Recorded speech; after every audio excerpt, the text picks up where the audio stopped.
Phosphor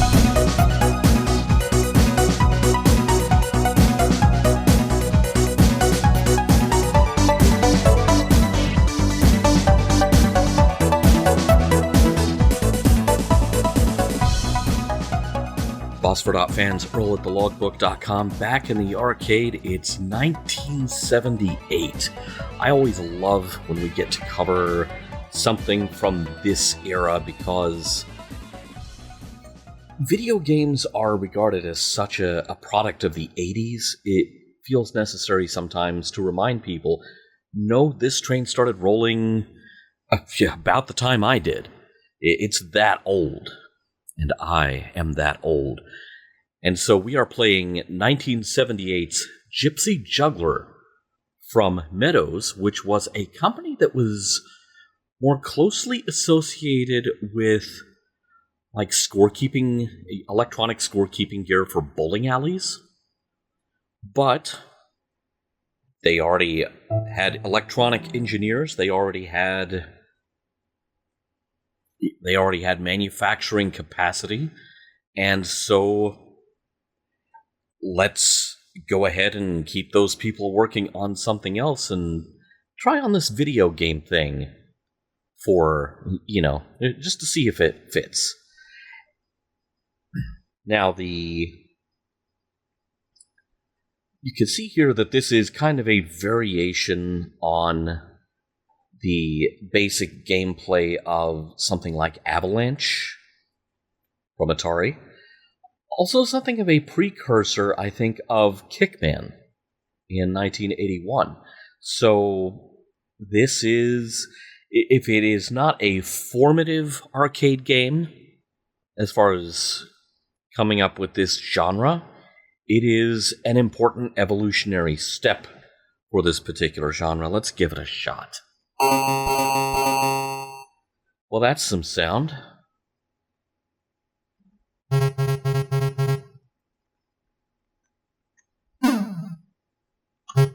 You are the Gypsy Juggler? You're trying to keep the egg in the air. No points for bouncing it off your head. Just style points. Hit the button if you want to add another one. If you think you can handle two. If you can't handle two, well, hey, good thing the egg was ready to hatch, because there went the chicken.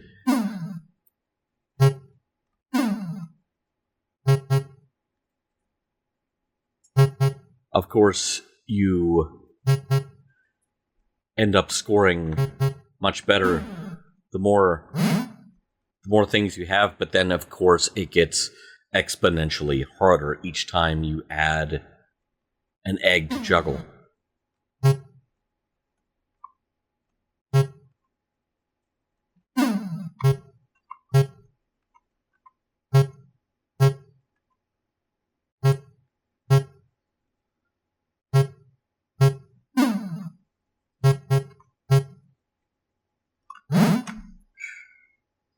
Whoops. It's adding the third one that really gets me. 1240, that is not a terrible score at this. Score 5,000 for extended... 5,000? Is that even possible?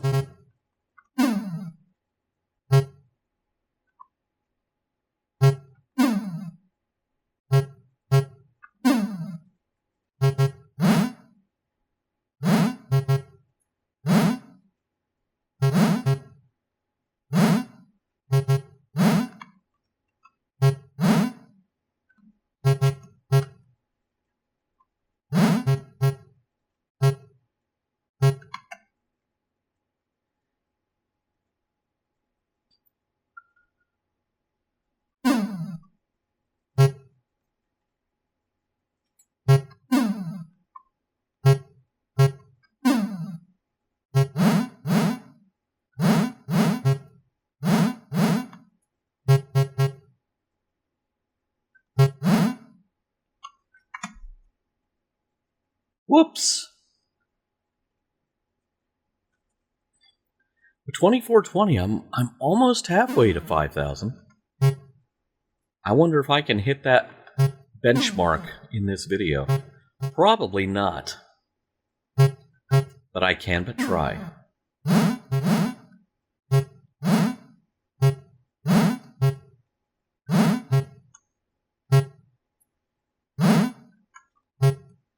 Yeah, that was a recipe for disaster. I think the timing of when you release an additional egg plays a big part in whether or not you can succeed at this.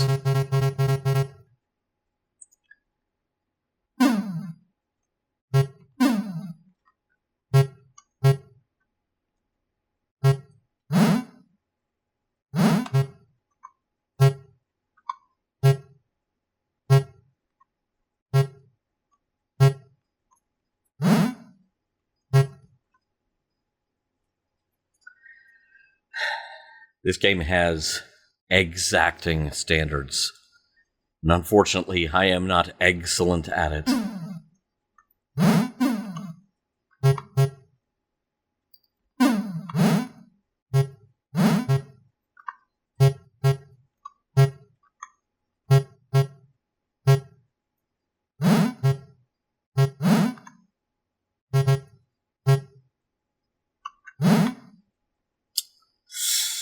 Ah.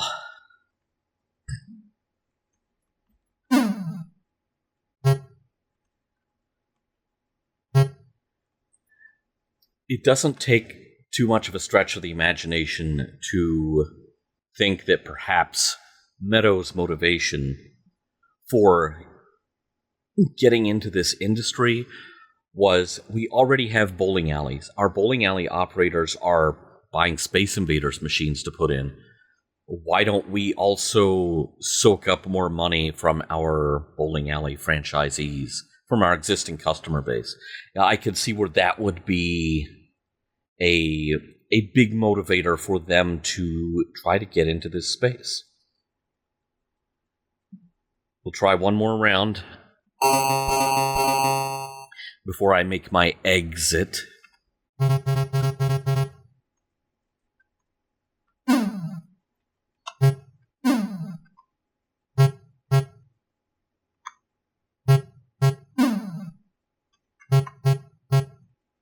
Oh.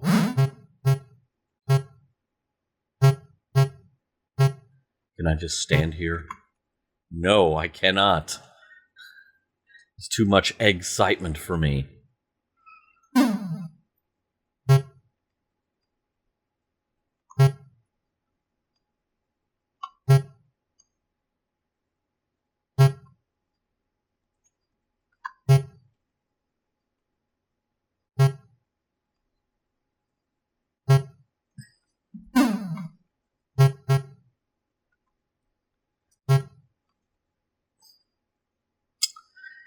Yeah, well.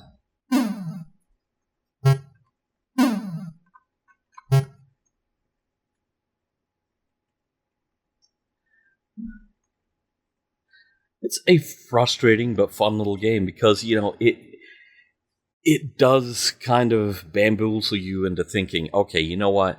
One more shot at this. I can do better on the next one. Well, that's what makes a video game a success. Gypsy Juggler probably did not make any huge waves, especially not in a year when you had Space Invaders dominating that particular conversation, as well as games like Atari's Football. I can't see where this got much of a slice of the pie. But it's an interesting thing just to see what the industry and what the medium was doing in 1978.